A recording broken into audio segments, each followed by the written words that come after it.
we've got a couple of people tonight to start us off, we hope, for a few minutes to talk about the day so far and their feelings about this important conference. On my left, we've got Indy McClinement Lafayette from PANOS. PANOS is an international information development agency which specializes in providing information about development around the world. And Aman Sethi is an Indian journalist from Frontline, which is a fortnightly publication on current affairs. So I suppose we would like to know initially whether your public, what they think of this conference. Are they aware of it? Do you think that people think it's important? Or are you writing for a specially well-informed audience? Would you like to give us a first comeback? Well, I think whenever you're working for an English medium newspaper or a news channel in a country like India, which speaks 16 different languages, you already have an idea of what your constituency is. Especially if if you're working in the print, you're actually looking at people who will take time to read, a newspaper or a fortnightly magazine, rather than it's not like a television which you'll keep on and have people listen to. So we already have an idea of what our readership is like.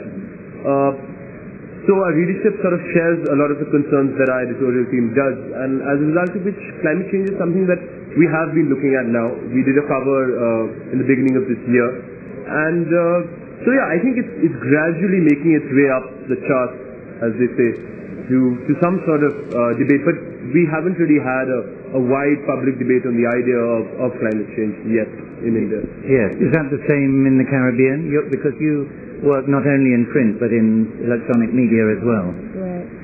Interestingly, one of the things that we've found is that, speaking particularly for the Jamaican audience, there is a great demand that they want to see more on climate change, whether through television, radio, or in the print media.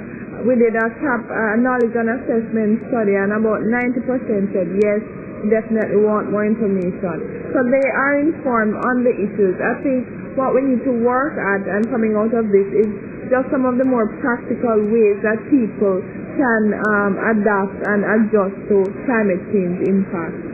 Is there a segment of the population, perhaps a large segment, I don't know, that thinks that this is overblown, that it's maybe not the number one issue of concern to people, that they're more concerned with food on the table and so on, that this is a bit of a diversion, or is that not the situation? I think right now in the Caribbean, specifically Jamaica, there's a lot of coverage on climate change. I guess because it's timely and a lot of events, hurricanes and so on, we've gotten a lot more in the last few years.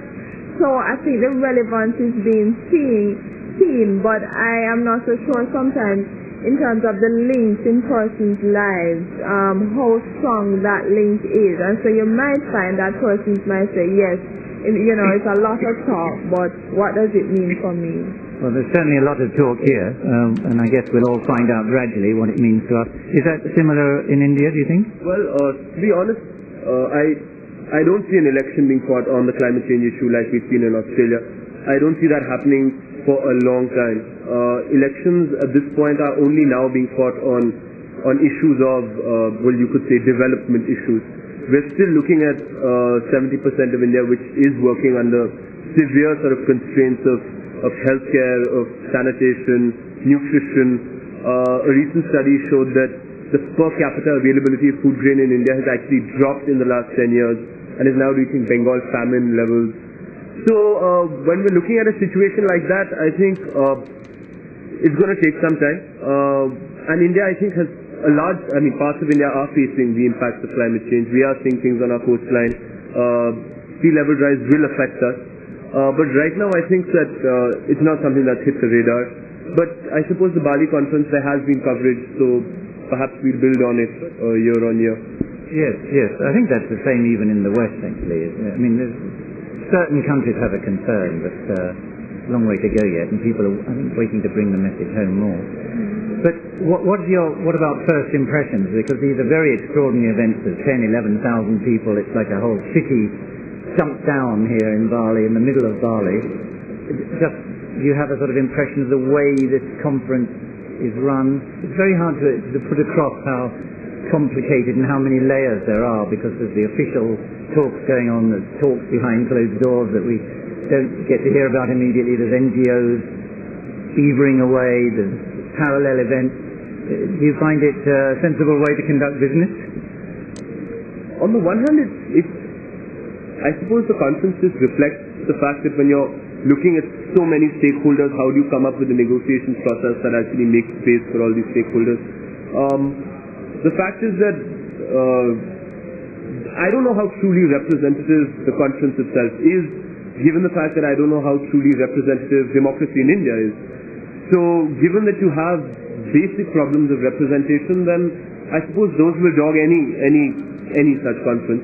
Ivo Divod yesterday did mention the fact that the new negotiations will follow one country, one vote, which is actually a very big deal, especially for countries in the south, given that we're used to dealing with organizations like the IMF and the World Bank, which don't follow the one country, one vote.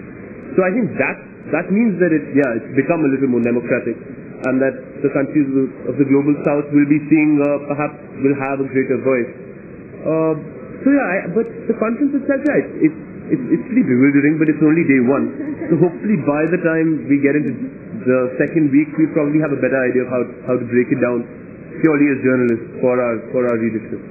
Just let me ask you a sort of nationalistic question. What does India want out of this conference? India, unfortunately, has really transformed the way it conducts its foreign affairs.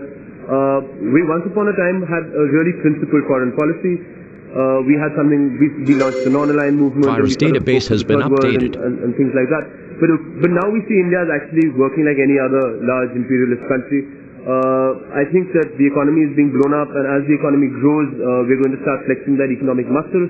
And we're already seeing that with the Prime Minister saying that in one of these recent summits that India should go in for a per capita emission system, which is actually being really disingenuous because we have 1 billion people. So that means we'll have a much larger emission. And I think it's actually a really regressive stance to take. So I perhaps don't sound like a very good nationalist. But yeah, I think that India really needs to change the way it actually conducts business. And it should hopefully do something, because SAFTA is something that we've been pushing again, because we're hoping to sort of swamp economies around us. And we're investing a lot in industries like mining, which are pretty destructive.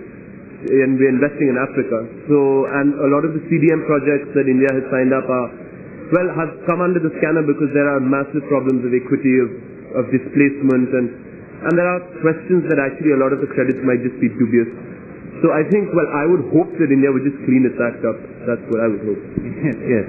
Okay, over to the other extreme, from 1 billion to some very small Caribbean island countries. So is their perspective completely different, or? I wouldn't say completely, but one of the pressing things for us now is adaptation. And one of the recommendations made in this morning's opening plenary was for a special fund for small island developing states, because the challenges are unique to the group of small island states. And so whereas you have the general adaptation fund, the call was made this morning for one that is specifically tailored as part of the general fund towards the adaptation needs of the region. One of the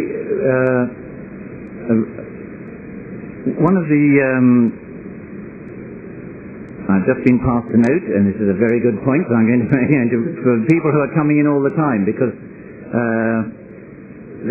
we see from the computer screen people logging on.